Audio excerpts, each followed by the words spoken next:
Oke, bismillahirrahmanirrahim. Halo guys, assalamualaikum warahmatullahi wabarakatuh. Jumpa lagi bersama kami di Marola Channel. Apa kabar semuanya? Semoga sehat selalu, panjang umur, dan diberikan sekian banyak sampai 7 turunan. Amin ya rabbal alamin. Dan seperti biasa, kami akan memberikan informasi-informasi terbaru seputar dunia perpolitikan yang semakin hari semakin memanas. Dan terima kasih banyak bagi yang telah mengklik video ini. Semoga kalian semuanya masuk surga. Amin ya rabbal alamin. Guys, wow, gempar. Taring Purbaya dicopot Prabowo. Usaha dan kerja keras Menkyu Purbaya akhirnya berujung sia-sia. Kenapa? Karena penolakan Menkyu Purbaya untuk menggunakan dana APBN untuk membayar hutang kereta cepat US malah dipatahkan oleh Prabowo dan mengambil alih hutang kereta cepat US yang dibuat oleh mantan Presiden Jokowi. Sehingga rakyat dan netizen dibikin kecewa dengan keputusan Prabowo tersebut yang menaruh harapan besar kepada Menkyu Purbaya yang berani melawan kebijakan yang dinilai salah dan menipu rakyat. Dan bahkan netizen sampai menyatakan bahwa taring Menkyu Purbaya telah dicabut oleh Pak Prabowo. Namun apa nih dan gimana tanggapan Pak Purbaya atas kebijakan Pak Prabowo yang mengambil alih hutang kereta cepat US tersebut? Nah, penasaran seperti videonya? Ini dia, let's go. Purbaya hari ini dicabut oleh Presiden Prabowo. Iya. Ya, dapat dimaklumi analisis tersebut karena yang mengungkap pertama terkait dengan WUS ini adalah Purbaya yang menyatakan tidak akan mau membayar utang WUS dari APBN. Pernyataan itu juga memang menurut saya sering menyatakan bahwa pernyataan ini saya yakin akan dikoreksi di kemudian hari. Pernyataan ini disampaikan Said Didu melalui akun X-nya pada Selasa 4 November 2025. Said Didu menyebut bahwa sikap Presiden Prabowo Subianto seolah ingin menutup kasus dari utang Bush. Said Didu lantas mengatakan sikap Prabowo adalah bentuk pembersihan taring Menkyu Purbaya agar mau kembali ke SOP yang ada. Said Didu lantas mengatakan bahwa kini publik seolah disuguhkan fata morgana. Seperti diketahui, Presiden Prabowo Subianto sendiri telah menegaskan bahwa polemik utang Bush tidak dihitung dari untung ruginya. Ia menyebut keberadaan kereta cepat harus melihat dari manfaat yang dirasakan oleh masyarakat. Presiden pun mengatakan dirinya bertanggung jawab penuh atas proyek Bush hingga tak ingin polemik ini dipolitisasi. Iya. Nggak ada masalah. Itu kita harus bayar mungkin 1,2 triliun setahun. Tapi manfaatnya mengurangi macet, mengurangi polusi, mempercepat perjalanan. Ini semua dihitung. Iya. Jadi saya kira tidak, dan ini terutama adalah yang penting adalah kita kuasai teknologi, kita we are at the edge of the best practice, dan ini ingat ya, ini simbol kerjasama kita dengan Tiongkok. Jadi sudahlah, saya sudah katakan Presiden Republik Indonesia yang ambil alih tanggung jawab, jadi nggak usah ribut. Sebentar guys, ini kok gimana ya? Sebab kita beberapa minggu yang lalu itu sudah menaruh harapan besar loh terhadap Pak Purbaya dengan statement beliau yang mengatakan tidak akan menggunakan dana APBN untuk membayar hutang kereta cepat US gitu ya. Dan terkesan sekali didukung oleh Pak Prabowo sebab beliau mengatakan beliau bekerja atas perintah Pak Prabowo. Jadi kenapa tiba-tiba Pak Prabowo muncul dengan mengatakan saya yang akan ambil alih hutang kereta cepat US gitu. Nah, kok tiba-tiba kayak jadi pahlawan gitu, pahlawan kesiangan atau pahlawan kemalaman ini? Ya nggak? Jadi harapan kita nih sebagai netizen, masyarakat Indonesia umumnya terkesan dipatahkan dan pupus dengan kebijakan Pak Prabowo yang baru saja diucapkan gitu, bahwa beliau akan mengambil alih hutang kereta cepat US gitu. Harusnya Pak Prabowo di sini mengkaji ulang kenapa hutang tersebut sebesar itu dan kenapa yang katanya ada markup di situ gitu ya, pembengkakan atau sabotase angka atau pembeliannya gitu ya. Harusnya itu siapa yang terlibat di situ, harusnya itu dulu yang dikaji. Jangan langsung mengambil alih saya akan mengambil alih hutang kereta cepat US, jangan. Jadi terkesan sekali di sini kebijakan yang dibuat oleh Pak Purbaya itu seolah-olah kemarin-kemarin itu tidak melalui persetujuan oleh Pak Prabowo gitu. Jadi kayak gimana nih Pak Purbaya saat ini ya? Kesan sekali beliau sangat tersudutkan gitu dengan kebijakan Pak Prabowo barusan gitu. Ya nggak? Lalu apa nih yang akan berbuat oleh Pak Purbaya? Akan menjilat ludah beliau kemarin dengan yang katanya selama kemarin tidak akan menggunakan APBN, tetapi saat ini juga telah dapat perintah untuk menggunakan APBN gitu. Nah, jadi kan terkesan konyol Pak Purbaya jadinya, ya nggak? Gimana sama kalian? Tolong siapa yang komentar ya. Oke, lanjut. Emang duit situ yang pakai buat bayar utang? Untung rugi masyarakat. Jakarta, Bandung, Jakarta. Jalan tol udah ada, kereta ada, bis banyak, pesawat kalau mau diaktifin lagi bisa Jakarta, Bandung, Jakarta. Kepentingan rakyat. Iya, Jakarta, Bandung, ini doang dua. Kalau dana yang beratus-ratus triliun ini dipakai buat proyek yang menyeluruh Indonesia jauh lebih berguna daripada proyek teman Bapak itu. Aneh banget. Pak Prabowo mau Iya, aneh sih. Di sisi lain Menteri Keuangan pernah bilang nggak mau pakai APBN tuh buat bayar utang wush. Jujur aja gue kasihan banget ya Pak Presiden kita harus menanggung beban dari kebijakan-kebijakan yang amburadul dari presiden sebelumnya. Dari awal semua kalau wush ini problematik. Please lah Pak Presiden, jangan dibelain terus itu geng Solo. Kami masyarakat kasihan Pak sama Bapak, jujur aja. Kalau pada saat itu presidennya udah Bapak, saya yakin banget tuh Bapak juga nggak bakal mengambil kebijakan kerjasama sama Cina. Di saat ada yang lebih menguntungkan soal kerjasama kereta cepat. Keberanian Purbaya menolak bayar utang proyek kereta cepat Jokowi kini jadi bumerang. Langkah yang awalnya untuk menjaga uang rakyat justru membuatnya terancam kehilangan jabatan. Karena tahu sendiri, banyak sekali kebijakan beliau yang justru melegakan hati masyarakat. Namun di sisi lain, justru membuat panas dingin para pejabat. Tapi biar aja lah. Emang gue pikirin. Tekanan politik semakin kuat, namun Purbaya tidak memiliki dukungan dari partai politik manapun. Secara ekonomi ia benar, tapi di dunia politik kebenaran bisa jadi alasan untuk disingkirkan. Iya, memang kejam ini politik ya. Benar itu. Pelajari masalahnya. Tidak ada masalah. Saya tanggung jawab nanti wush itu semuanya. Tapi kan Pak, utang WUS itu banyak. Bapak sih enak ngomongnya, Bapak mau tanggung jawab. Bapak tinggal jawab, kita nanti yang tanggung utangnya. Aduh, ngeri banget kalau utang negara itu tambah banyak. Nanti kan jadi ditanggung sama anak cucu kita. Hidup Jokowi! Bentar. Kalau bisa bicara soal tanggung jawab, kata Pak Prabowo bersama, saya akan bertanggung jawab. Tidak usah bahas lagi. Pokoknya itulah ya.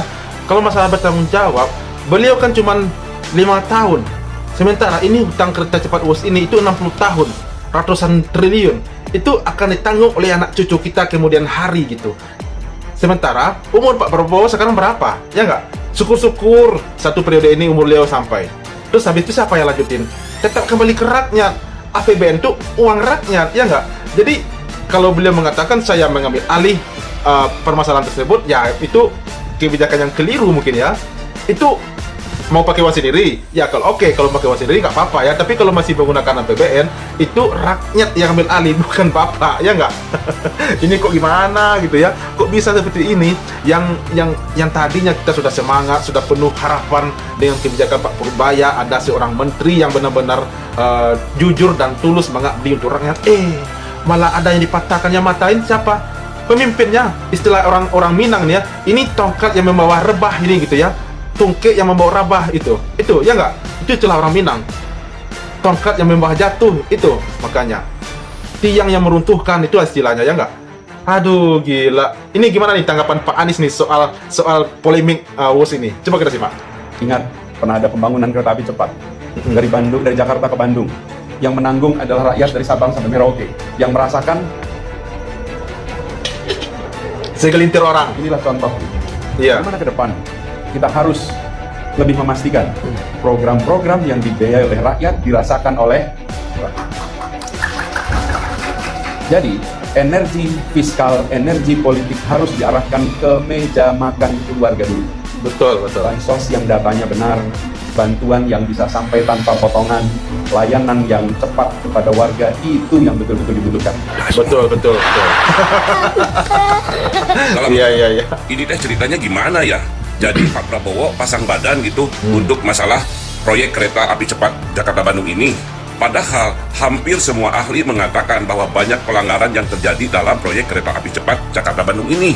Dari mulai pengalihan dari Jepang ke Cina, udah gitu yang tadinya murni bisnis to bisnis, jadi tanggungan negara. Yang lebih tragis, markup harga sampai 3 kali lipat. Iya. Dan KPK berjanji akan menyelidiki masalah markup ini karena sudah tercium bau-bau korupsi. Lalu tiba-tiba Bapak muncul bak pahlawan dengan suara. Iya betul. Proyek WUS ini tidak apa-apa, tidak ada masalah, jangan dipolitisasi. Iya. Saya yang bertanggung jawab. Saya betul. Bayar. Sebegitu saktikah geng Oslo sampai tidak bisa disentuh? Sebegitu takutkah pemimpin kita sama geng Oslo? Atau emang ini barter karena Projo sudah masuk ke Partai Gerindra? Iya. Negara yang akan bayar dari hasil rampasan harta para koruptor. Iya betul Pak. Itu uang rakyat Pak. Betul. Uang rakyat yang Bapak pungut lewat pajak. Bapak merampas dari koruptor itu bukan harta koruptor, harta rakyat Pak. Iya, artinya betul. apa? Uang hasil rampasan dari terpidana korupsi dipakai untuk melindungi calon terpidana korupsi lain biar bebas. Udah lebih dari setahun Bapak memimpin, tapi masih saja omon-omon, Pak. Iya, padahal ini benar ya, pada beberapa hari yang lalu itu KPK sudah mulai menyatakan bahwa KPK akan menyelidiki kasus ini dan memanggil orang-orang yang terkait di situ gitu ya, dengan adanya bantuan dari Bapak Mahfud MD. Loh, tapi kok tiba-tiba datang Pak Prabowo mengatakan beliau akan mengambil alih kasus tersebut gitu. kayak gimana? Kayak blunder gitu ya. Ya nggak, jadi semua statement yang mengacu ke permasalahan itu langsung hilang gitu, lenyap seketika, ya nggak? jadi kita sebagai masyarakat dan netizen khususnya itu mempertanyakan ada apa nih antara Pak Prabowo dengan orang-orang yang terlibat di kasus kereta cepat bus tersebut, ya nggak? Tolong komennya, gimana guys tanggapannya? Prabowo kalah dari Jokowi. Prabowo ini benar-benar melanjutkan program-program Jokowi. Demikian juga AHY, Menteri Koordinator Bidang Pembangunan Infrastruktur, ya, ini juga banyak dimaki-maki orang, seakan-akan masih muda, kok sudah berpandangan yang berani melawan arus deras apa yang ada di pikiran masyarakat. Apa itu? Betul. Nah, kita tahu ya, di masa pemerintahan Jokowi menepuk dada bahwa dia akan membangun suatu kereta api cepat Jakarta-Bandung tidak dengan menggunakan APBN sesen pun. Ini tetapi B2B, business to business, antara Indonesia, China. Dan China. Tapi di lain pihak, Anda tahu, dia sekarang juga mengatakan bahwa pembangunan kereta api WUS ini adalah investasi sosial. Tidak ada negara yang kemudian tidak mengeluarkan uang untuk membangun suatu yang disebut dengan pelayanan publik, dan sebagainya. Walaupun kita tahu bahwa dia banyak menipu rakyat. Mengapa? Tadinya dia bilang bahwa kereta api WUS itu adalah murni business to business dan tidak ada campur tangan negara, makanya dia lebih memilih Cina ketimbang Jepang, yang kita tahu sebetulnya tawaran Jepang jauh lebih menguntungkan. Dan ini juga Jepang meminta agar negara itu ikut menjamin. Mengapa? Karena nilainya sangat tinggi. And you know what happened? Kita tahu bahwa kalau Jokowi itu memilih tawaran dari Jepang, bunganya cuma 0,1%, dan grace periodnya itu sampai 40 tahun ya, dari 50 tahun yang ada. Dan kalau kita memilih dari Jepang juga, itu cuma berapa triliun rupiah yang akan dikeluarkan oleh negara untuk membayar kereta api cepat tersebut ya, karena itu ditanggung oleh Jepang dengan bunga 0,1%. Dengan Cina, Anda tahu katanya business to business, tidak ada uang dari government. Dan Anda tahu tadinya Cina mengatakan ini biayanya 5,5 juta US dollar ya, dan kemudian naik menjadi 6, sekian miliar US dollar, dan ternyata sekarang bukan cuma nilainya itu semakin meningkat, tapi juga bunganya naik dari 2% menjadi 3,4%. Tentunya KPK harus terus menyidik apakah terjadi markup dalam persoalan kereta api bus tersebut ya, dan ini harus tetap disidik, dan kalau memang ada kesalahan harus tetap ditangkap, diadili, dan kalau perlu masukkan penjara kalau memang benar terjadi suatu yang tinggi. Iya, tapi politisi itu dianggap sebagai binatang politik yang rakus. Yang mau kenyang sendiri. Binatang bergerak untuk cari makan buat diri dia sendiri.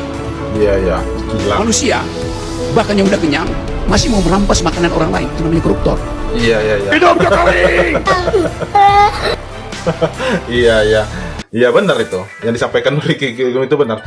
Ya, besar harapan kita kepada Pak Purbaya beberapa hari yang lalu atau mungkin beberapa minggu yang lalu tentang penolakan beliau terhadap yang menggunakan APBN untuk membayar hutang kereta cepat WUS, tapi malah dipatahkan oleh Pak Prabowo. Dan di sini kita mempertanyakan ada apa antara Pak Prabowo dengan orang-orang yang terlibat di kasus kereta cepat WUS gitu ya, yang katanya ada markup anggaran di sana sampai 3 kali lipat dari anggaran dasarnya gitu ya. Nah, di sini harus kita pertanyakan, dan katanya kemarin ada beberapa hari yang lalu KPK juga akan menyelidiki kasus tersebut dan akan memanggil orang-orang yang terkait di situ, dan itu juga akan dibantu oleh Bapak Mahfud MD. Nah, dengan munculnya Pak Prabowo dengan mengambil alih, jadi terkesan sekali mematahkan semua statement atau bantahan-bantahan dari Pak Purbaya, dari KPK, dan harapan masyarakat khususnya gitu ya, terbantahkan sudah dan habis sudahlah semuanya. Jadi kita nggak tahu nih ke depannya, entah ini kasus ini didiamkan atau gimana, kita kan nggak tahu. Dan katanya jika Pak Prabowo mengambil alih kasus tersebut gitu ya, itu menggunakan uang dari siapa? Uang APBN kah? Artinya kan itu uang rakyat, uang negara, atau uang beliau pribadi gitu. Dan masa waktunya itu sampai 60 tahun, itu sampai ke anak cucu kita, ya nggak? Sementara Pak Prabowo ini baru 1 tahun menjabat, masih ada 4 tahun lagi. Syukur-syukur umur beliau sampai. Kalau enggak, terus siapa lagi yang akan meneruskan? Gila ya. Oke guys, gimana tanggapan kalian? Tolong sampaikan di kolom komentar. Dan ini dia reaksi kita hari ini. Terima kasih banyak bagi yang telah menonton, dan sampai jumpa lagi di video berikutnya. Thank you. Thanks for watching.